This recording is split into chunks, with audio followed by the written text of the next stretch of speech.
there and welcome. My name's Gail Porter and you're tuned into Careers TV, your guide to the careers available in Britain's 21st century job market.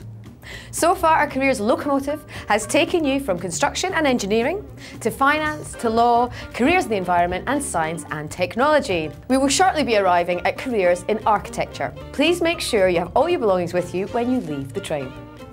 There are many definitions of the word architecture, but our favourite is the art and science of designing buildings and structures. The word architecture comes from the Greek architekton, where archi means master and tekton means builder.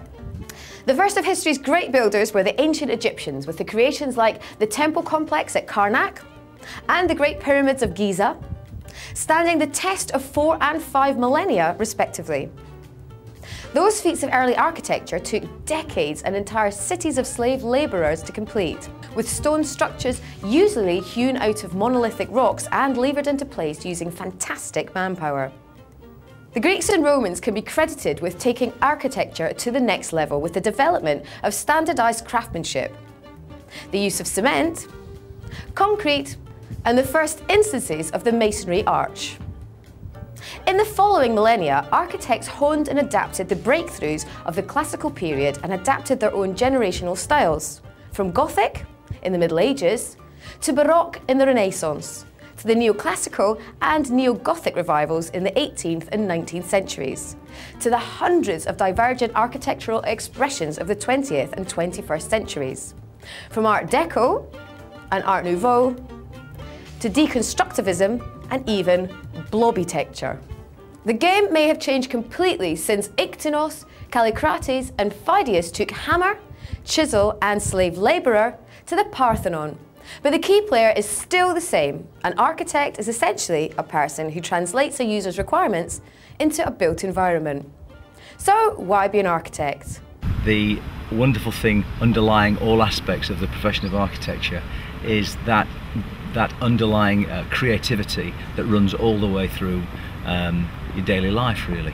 It's not just about art, it's about making a difference to people's lives through the spaces and places that you make. It's about understanding the materials that you use and really the way people will actually use those places and spaces that you actually design. It's a fascinating subject, it really is. You know, if you're interested in things and you've got that inquisitive nature, I think it's a fascinating subject to study. Outside of academia, and I loved every minute of it. And it's a hard old slog, and people go on about it. Oh, it's 6 years, and it's a tough degree as well. But it's not like studying. I mean, it's a profession, but it's not like studying medicine or law. It's not like that. It's almost kind of giving you the opportunity to explore your creativity.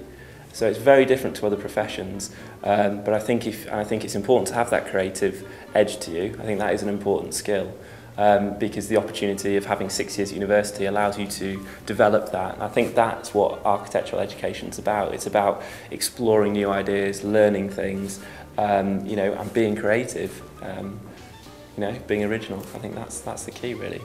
It's good to be an architect because you can influence the world around you in every way.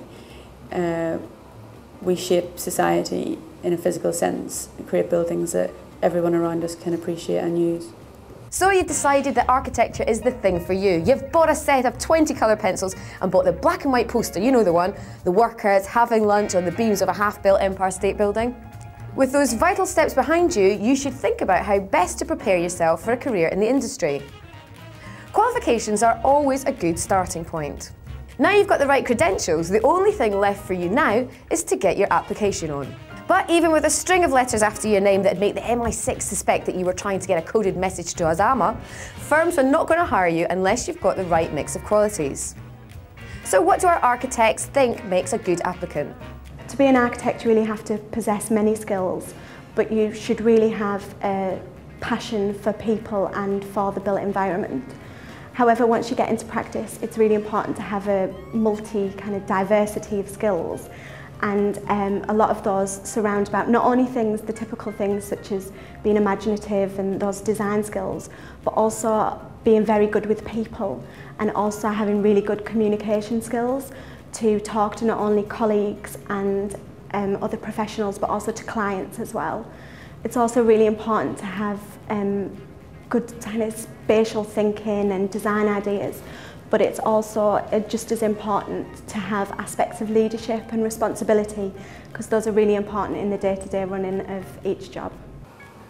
I think if you have abilities in art and maths, there's a definite advantage, although the training at architecture school is in such a way that it really develops your mind anyway.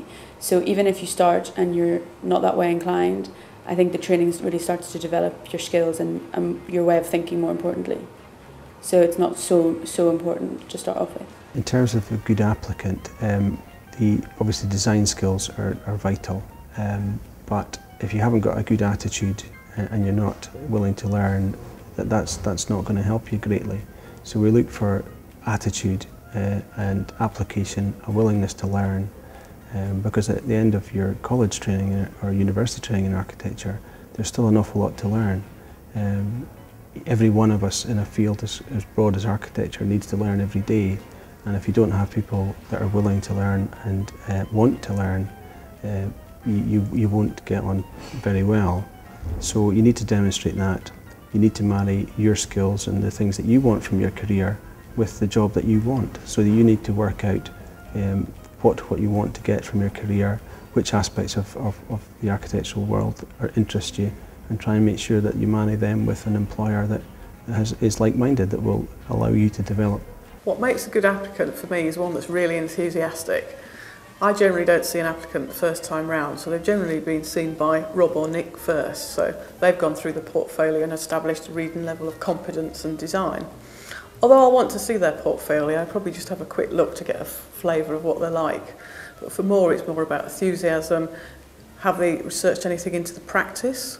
Yeah, because much like for us as doing a job, you need to research into a client, know what they're about when you're going for an interview, and you need to be enthusiastic. So it's all those skills that need to come through an interview for us that then they'll have to do when they're interviewing for a job. We look for graduates with a talent for design, and in this sort of day of computers, what we also look for is the ability to sketch. To communicate by pen, by hand, directly onto paper is still a key attribute to a design talent. Qualities we look for in recruiting an architect, first and foremost we look for outstanding design skills, which we see evidenced through portfolios that they bring to interview or through contacts we have with various universities. Some of our staff are tutoring in local universities. We have good contacts at 4 or 5 universities throughout the UK. So we sometimes get to see and understand the students before they actually come onto the job market. So we're looking for strong designers. We're looking for an interest in technology, because it's something which we're very passionate about here, about materials, how materials are used, appropriate use of materials, and technology, about how materials are fastened and fixed together and how that technology informs the design. And that's quite important, and we look for that in a student's work. The qualities you need to have to be successful in architecture, I guess, are a strong sense of observation. Architecture, everyone lives in it, but not everyone observes it. You have lived in a house all your life, but it's not until you're in first year uni that you actually come to design a house. One of our first tasks was designing a kitchen, and we went to put our heads down, and all of a sudden we really didn't know what a kitchen looked like, and although we've been in one for the past 18 years, so it's that sort of acknowledging your environment around you that really helps, and it's as simple as that. It's such a key understanding of what goes on. Some of the other qualities, being creative really helps. You have to rethink ideas. A lot has already been done, especially across the whole of history. So you've got to keep on coming up with fresh ideas, and that, it keeps things alive.